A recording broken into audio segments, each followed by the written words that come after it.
Eddie Nketia. He just ran the 100 meters in a time that rewrote Australian sprinting history. The officials looked at the wind reading and wiped the record clean. Here is the terrifying part. That was not even his legal best yet. For Gout Gout, the problem is not what just happened in Nebraska, it is what happens next. Eddie Nketia was born in Auckland, New Zealand on May 8, 2001. His father, Nketia, represented New Zealand in the 100 meters at the 1996 Atlanta Olympics. Speed is not something Eddie learned. It was already in the family. When Eddie was 9 years old, his family relocated to Canberra, Australia, looking for better sporting opportunities. He competed as a teenager across both the 100 and 200 meters, breaking junior records and collecting national titles. In 2022, he ran 10.08 seconds, erasing the New Zealand national 100-meter record that his own father had held since 1994. His path from there was not clean. Left out of New Zealand's teams for both the Tokyo Olympics and the Commonwealth Games. He walked away from international competition and briefly chased an American football career as a wide receiver at the University of Hawaii. That chapter closed and a track scholarship at the University of Southern California opened. He took it. On December 4th, 2025, Nketia made his allegiance transfer official. After years bouncing between New Zealand and Australia, he was committing fully to Australia.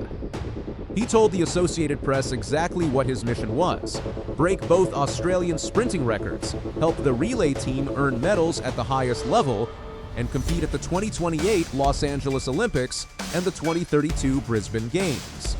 Australian athletics responded on social media with 4 words: "This is going to be fun." The 2026 outdoor season opened with Nketia training hard at USC under assistant coach Brenton Emanuel, who had been overhauling both his mechanics and his conditioning. The work was quiet. Nobody was paying close attention yet. Then came April. At a college meet, Nketia ran 9.84 seconds in the 100 meters. The wind reading was plus 2.8 meters per second, above the legal limit. No record. But the time itself was something else entirely. It was the fastest 100 meters any Australian sprinter had ever run under any conditions, breaking Patrick Johnson's previous Australian all-conditions mark of 9.88 from 2003. Johnson's official record of 9.93, set in Mito, Japan that same year, remained untouched, but Nketia had already run faster than it twice in all-conditions terms. The direction he was moving was unmistakable. Australian athletics commentators captured the reaction in 2 words: scary times. 3 weeks after the April run, Nketia traveled to Lincoln, Nebraska for the Big Ten Outdoor Track and Field Championships. USC had moved into the Big Ten Conference following the 2024 American College Sports realignment, which is why the Trojans were competing in Nebraska rather than on the West Coast. The track in Lincoln is known as a fast surface. On May 17th, it proved exactly that. Nketia swept both sprints. In the 100, he clocked 9.74 seconds with a wind reading of plus 5.6 meters per second, nearly 3 times the 2 meters per second legal limit. In the 200, he crossed in 20.03 with a tailwind of plus 7.5 meters per second. 2 events, 2 wins. 2 performances wrecked for record purposes by a howling wind. The 9.74 was not just an Australian all-conditions record. It was the second fastest wind-aided 100-meter time ever clocked in American college history. It bettered his own April mark by 1/10 of a second, and it placed him nearly 2/10 of a second faster than the actual Australian record that has stood since 2003. His first response was on Instagram: "Let's make it legal next time."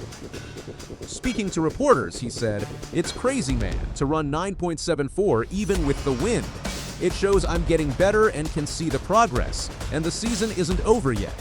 The all-conditions record is nice, but I really want that actual record. When I get out of college, I'm looking forward to competing everywhere, including hopefully Europe this year." Emanuel had already told the media what was coming.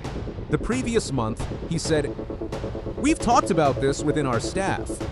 Eddie could be one of the best who've ever done it as a whole. I can't say he'll be the best in the world because obviously Usain Bolt was an anomaly, but I definitely think Eddie has a long career in track and field.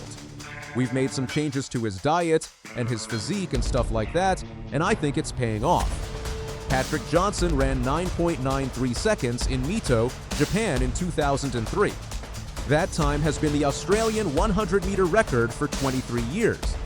It has survived every generation of Australian sprinters since. Entire careers have been built and finished without touching it. It is one of the oldest national records still standing in world sprinting. Now, 3 athletes are chasing it at the same time. Lachlan Kennedy ran 9.96 at the 2026 Australian Athletics Championships, the fastest 100 meters ever run on Australian soil by an Australian. Gout Gout, who is 18 years old, and the fastest Australian 200-meter runner in history with 19.67 seconds, has run 10.00 legally in the 100. And Nketia has now been below 9.93 twice in 2 months, with only the wind preventing both from becoming the new national record. Nketia has been direct about what this race means. At the end of the day, whoever gets that record first will be the king of sprinting in Australia. That is not bravado, that is a target. He is pointing at a number and announcing his intention to own it. And after 2 wind-aided efforts faster than 9.93, nobody is laughing. Australia has not seen anything like this. 3 elite sprinters, all under 26, all capable of challenging the same national record, all building toward the same 2 Olympic Games. Commentators have called it a golden generation. The phrase has not been used loosely.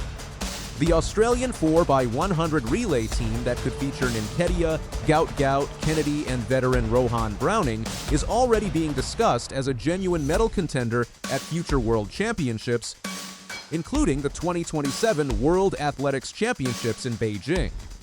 That conversation was not happening 12 months ago. It is happening now because of how quickly all 3 sprinters have developed. Nketia has spoken plainly about what this group represents. They do spectacular times. It shows we can compete on the global stage when the time comes. We haven't had a generation like this. It's still new. He also holds one advantage that neither Gout Gout nor Kennedy carries in the same way. His father competed at the Olympics. He grew up watching elite preparation from the inside. He has described that upbringing as a head start that most sprinters do not get. Having a coach and a father who has been at the Olympics is the biggest advantage out there. It feels like I'm ahead of the game. The NCAA Track Championships are coming to Eugene, Oregon, from June 10th to 13th. Nketia will be there. After that, he heads to Europe. Every race is a new chant.